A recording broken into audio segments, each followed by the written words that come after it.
Okay, in this section, we're going to talk about limit laws or properties of limits.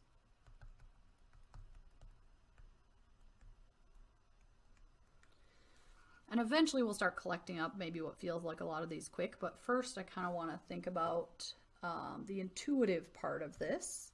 So things that you would like to be true that happen to be true when it comes to limits. So let's say we have a function, maybe a pretty simple one like f of x equals x, so the identity function.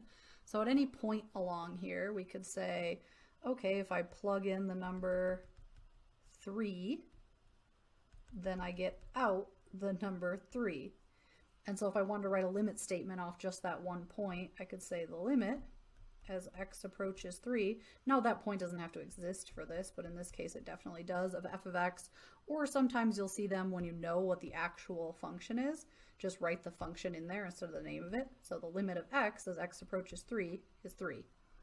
So in general, if you have a simple limit like that, so if x approaches any constant and you're just plugging it straight in, it's automatically always the case. So we could extend this to like, f of 2 is 2, then the limit's 2. F of 4 is 4, then the limit is 4.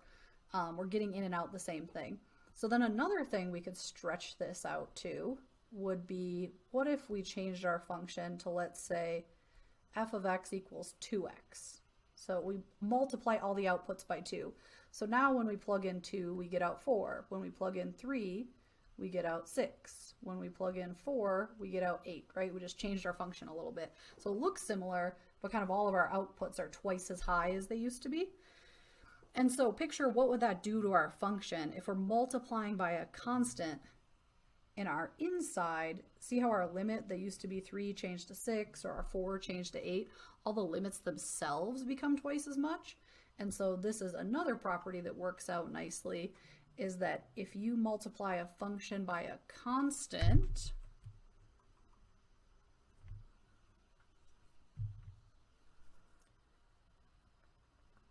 so the limit of, sometimes they call it k, sometimes they call it c, we'll go with k, times f of x as x approaches some number a is the same as if you multiply it outside. So you could take the limit of the original function, so just like our one that was twice as big, all the answers are twice as big.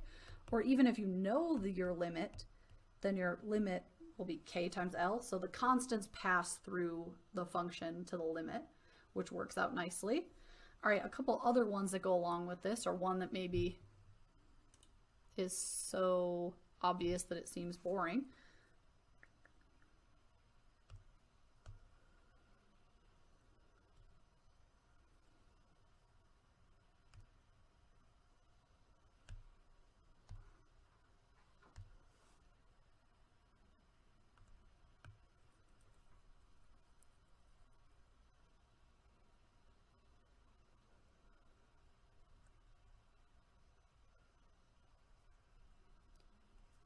Make myself some room.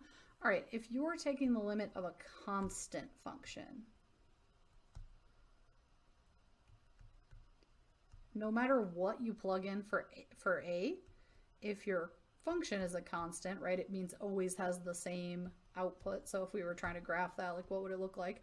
A horizontal line. So it means no matter what you plug in for x, the limit's always the same because you're always getting the same output. So if you have the limit of c as x approaches a will always be c, or if you want to see it with a specific number, like if we made this 10, then your output would always be 10. If we made it 20, your output would always be 20. It doesn't matter where you go on the graph.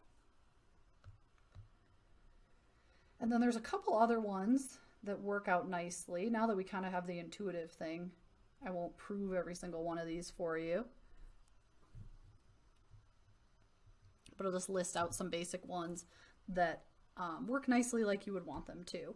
So one is if you have the limit of two different functions, like f of x and g of x, and you add them together.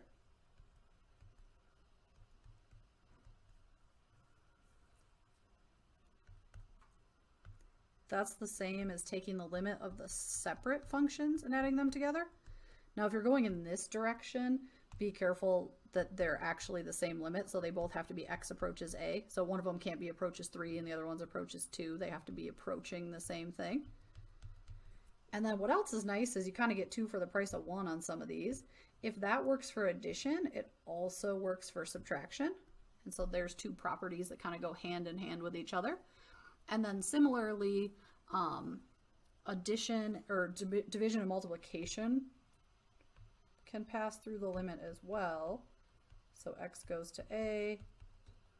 If you have 2 functions divided by each other, right? You have a new function that you make out of dividing all the points in this one by all the points in this one. If you knew those 2 separate limits,